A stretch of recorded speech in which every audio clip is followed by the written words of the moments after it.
All right, guys, back in the garage. Finally got a chance to kind of put my list together of everything that needs to get finished up, buttoned up, wired up, so that we can get this thing ready to rock and roll, so that we have it ready for the Carlisle event. And I mean, time is ticking. I mean, this event is coming up real quick. I believe it's July 10th, 11th, and 12th, something like that. So again, I've got about 6 weeks or so to get this thing running. So I made my list of what we need to get done. So let's take a look at what we have, and maybe we can prioritize what needs to be done. So let's take a look. So first off, what we're gonna need to do is tighten this front end. Everything's kind of loose, it was set in place, so I need to tighten the front end so that I can get this thing on the dolly so that we can roll it around. I still need to fabricate a mount for the cross member. So the original cross member actually works. I just need to create a bracket of some sort to go with the mount so that we can mount this transmission. I got to install the drive shaft. I have the 4-link rear for this, but my goal is to get this car running, driving. I can obviously do the 4-link afterwards, but I want to get this thing on the road. We got to spin this thing around. I got to drop the gas tank. We got to install the Holley fuel pump. I need to run the fuel line, and then we're going to plumb in the fuel filter. If you remember, I'm using the, I believe it was the C6 Corvette fuel filter that has the regulator built into it. So we're going to be plumbing that in. Once we get to the back of the car, we're going to need to get that trunk mounted battery done, run those battery cables. Once we run the battery cables, we can then hopefully wire up that Holley terminator. I need to button up with the mounting point for the terminator under the dash, as well as mount the fuse box under the dash. Then we got the new wiring for the alternator. I need to figure out how that's going to work. So we're going to have to run that alternator. I need to reinstall the dash harness. Then we need to put the dashboard in. I'm contemplating at this point in time whether I put my 65 stuff back in, or if I actually put the gauge cluster from a 64. Those are kind of neat, and everything else is custom in the car anyway. So that's kind of up in the air. Need to get that steering column put back in. Need to connect the hydraulic lines to the slave cylinder. We're going to need to bleed the clutch out.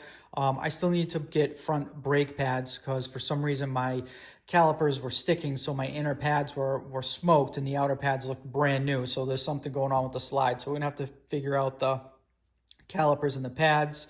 We've got to get that radiator mounted and then connect that radiator shroud and the fan. And if you recall from a previous video, I'm actually using the electric fan out of a Chevy HHR. Then I'm going to need to wire up the starter with the starter relay. We still need to install the intake manifold is on, it's just sitting in place. So I still need to install that intake manifold. We got the new Holley fuel rails. We got to get those in. I need to make a bracket for the throttle cable. There's the wiring for all the front of the lights in the front. I'm going to need to extend all those wires for that bulkhead connector. I still got to get radiator hoses. I still got to install the center console, the shifter. Need to fill everything up with fluid. Double check the motor mounts because I'm not sure if I tighten those up all the way. Little stupid things like the horn. We got to get the hood hinges and all that stuff. So I still have a ton of stuff to do.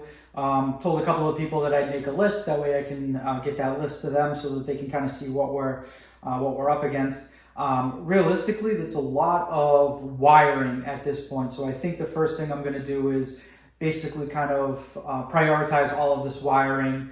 Actually, what I'm going to do is button up the front suspension so I can get these on the dolly so that I can actually take this car, spin it around so that I can have the back of it over there, because the wiring obviously is going to start with the power, which is going to be in the trunk, which we can't get to right now. So we're going to get that battery mounted in the trunk, get those battery cables ran. That way we can start running all the wiring. So yeah, so we got a lot of shit we got to get done and not a whole lot of time. So I'm going to be reaching out to the Army and see who I can get over here to help me out. On a positive note, went to go my follow-up visit and the surgeon actually said I don't need to have surgery, so that's a lifesaver right there, because that was actually going to be, had I had to have surgery on my thumb, that would have been 6 to 8 weeks in a cast, and that would have been very, very bad.